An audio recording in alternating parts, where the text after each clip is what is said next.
Este trimestre tenemos el privilegio de prestar oídos a Efesios. Efesios habla especialmente de tiempos como el nuestro, en los que el encanto del mundo y el paso del tiempo amenazan con entorpecer el discipulado cristiano. Acompáñanos al bosquejo de la lección de la escuela sabática junto al pastor Daniel Posé. Será emocionante y muy enriquecedor para nuestro crecimiento espiritual.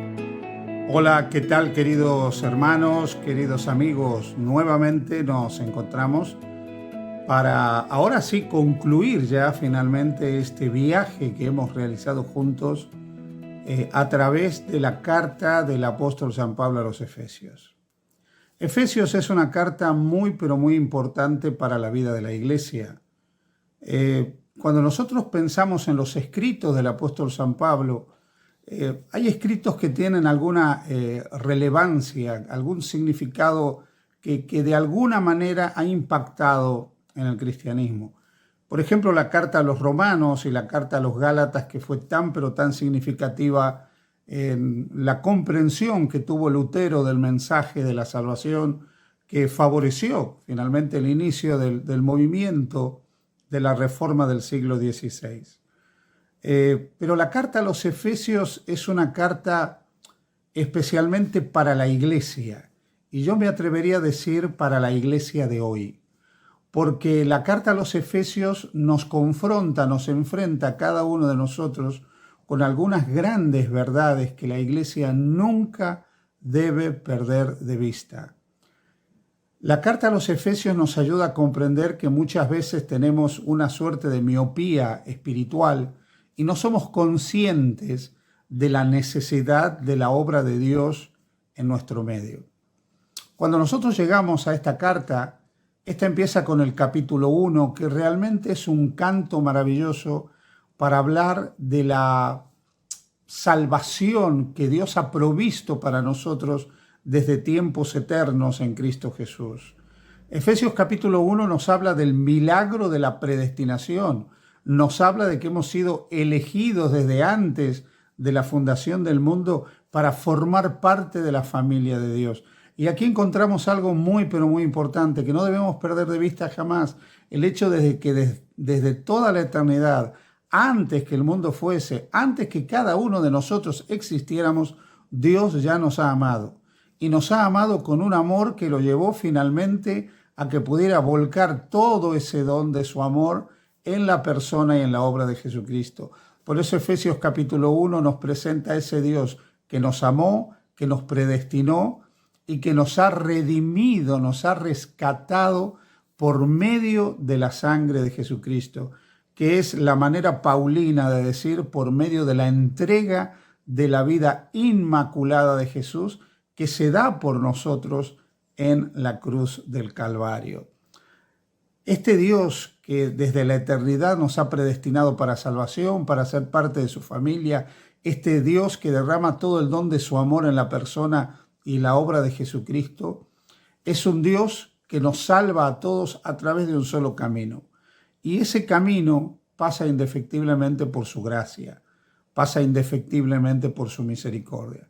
Recordemos que a lo largo de toda su vida el apóstol San Pablo tuvo que estar enfrentando a corrientes que se querían introducir dentro del pensamiento de la iglesia, que pretendían enseñar un sistema de salvación basado en las obras, en el cumplimiento de las obras de la ley. San Pablo tiene que enfrentar a los llamados maestros judaizantes, aquellos que pretendían que el cristianismo tenía que volverse al judaísmo del pasado para poder ser verdaderamente cristiano. Cuando Pablo enfrenta a todos estos grupos, lo hace desde el mensaje de la gracia. La salvación que Dios predestinó desde todos los siglos en Cristo para nosotros, esta elección que Dios ha hecho de nosotros para salvarnos, la obra de Cristo para salvarnos a nosotros, es fruto de la gracia de Dios. La gracia no es otra cosa sino ese atributo de Dios que lo lleva a tratarnos no como nosotros merecemos, sino como Él en su amor nos quiere tratar. Por eso desde la gracia no hay lugar para la salvación por medio de las obras. Y esto en el capítulo 2 de Efesios San Pablo lo aclara con claridad meridiana, cuando dice: en Efesios capítulo 2, versículos 8 y versículo 9, porque por gracia sois salvos por medio de la fe, y esto no es de vosotros, pues es don de Dios.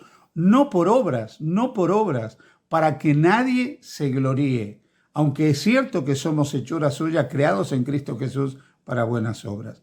Entonces, indudablemente la salvación cuando llega a nosotros es por gracia, no es por obras, la recibimos por la fe, que también es un don de Dios, pero ese hombre restaurado a imagen y semejanza de Dios, ese ser humano perdonado, claro que vivirá para la gloria de Dios. Pero eso nunca nos debe llevar a pensar que nos vamos a salvar por vivir para la gloria de Dios. Vivir para la gloria de Dios es el resultado de haber aceptado la salvación. Por gracia sois salvos, por medio de la fe. La gracia es el camino, la fe, el medio a través del cual yo me aferro a esa misericordia de Dios que se expresó en la persona y en la obra de Jesús, que vino a dar su vida por todos nosotros.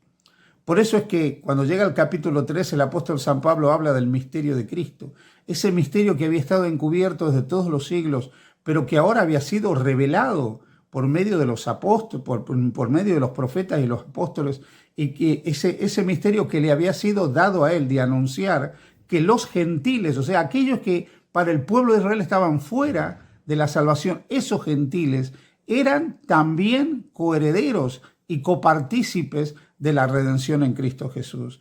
En otras palabras, el misterio eterno, el misterio de Cristo no era otra cosa sino que Dios siempre había pretendido una salvación universal, había querido que la salvación sea para todos. Y ahora Pablo anuncia ese misterio, revela ese misterio, da a conocer que tanto judíos como gentiles, judíos como no judíos, los que son del pueblo de Dios como los que no son del pueblo de Dios, todos se pueden acoger a la gracia, a la misericordia y a la bondad de Dios. Así que ese misterio eterno no es otra cosa que el plan de salvación que ahora se hace efectivo a través de la vida, muerte, resurrección y ministerio de Cristo en el santuario del cielo. Una obra que es a favor de todos los seres humanos de este mundo. Hay una imagen que Pablo utilizará en la segunda carta a los Corintios, una imagen muy fuerte, cuando él dice: Cristo, nuestra Pascua, ya fue crucificada por nosotros.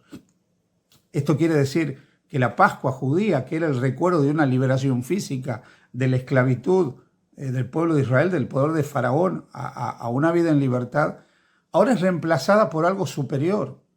Ahora Cristo es la liberación, Cristo es la Pascua. No ya la liberación de un poder opresor humano, sino la liberación del gran opresor de toda la raza humana, de Lucifer, de Satanás, del autor del mal.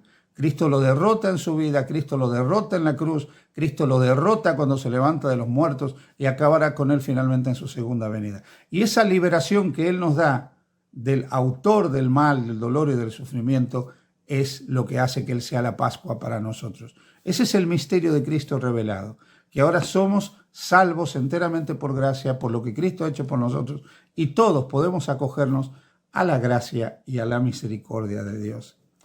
Evidentemente, todos aquellos que deciden formar parte de los redimidos, aquellos que aceptan la gracia, aquellos que ponen su fe en aquel que derramó su sangre para ellos, aquellos que aceptan la elección de Dios y aceptan formar parte de la familia de Dios, a partir de ese momento se unen al cuerpo místico de Cristo, que es la iglesia. La iglesia, ese gran invento de Dios, criticado, incomprendido a lo largo de los siglos, muchas veces que no ha reflejado adecuadamente el carácter y la voluntad de Dios, pero la iglesia, por débil e imperfecta, sigue siendo el escenario de la suprema consideración de Dios. Esa iglesia, compuesta por todos los que invocan a Cristo como Señor y Salvador, por todos aquellos que están unidos por el mismo Señor, por la misma fe, por el mismo bautismo, por la misma esperanza que tienen en un mismo Dios y Padre. Esa iglesia es una iglesia que debe permanecer unida, unida permitiendo que el Espíritu la lleve a la unidad, unida permitiendo que el Espíritu obre en ella. Y por lo tanto, si el Espíritu obra para la unidad en esa iglesia, el capítulo 5 nos habla de andar en amor. Andar en amor entre los creyentes, andar en amor como hermanos, andar en amor como esposos, andar en amor como familia, andar en amor como seres humanos. El amor es la expresión de que realmente hemos aceptado la presencia de Dios en nuestra vida. Y ese amor se da en el trato que nos prodigamos mutuamente como miembros del cuerpo de Cristo, en la forma en que nos tratamos como cónyuges, como padres con nuestros hijos, como hijos con nuestros padres, como aquellos que trabajan frente a sus jefes, como aquellos que tienen personas a su cargo con los que trabajan para ellos. En otras palabras, vivir el amor significa vivir el amor de Cristo en cada ámbito de la existencia humana, de tal manera que realmente podamos ser cristianos que reflejan a Dios de este lado de la eternidad. Cristianos que para poder enfrentar la adversidad y seguir luchando en el escenario del gran conflicto entre el bien y el mal, como dice el capítulo 6, y poder enfrentar las acechanzas del enemigo que todavía está actuando hasta que la venida de Jesús acabe con él.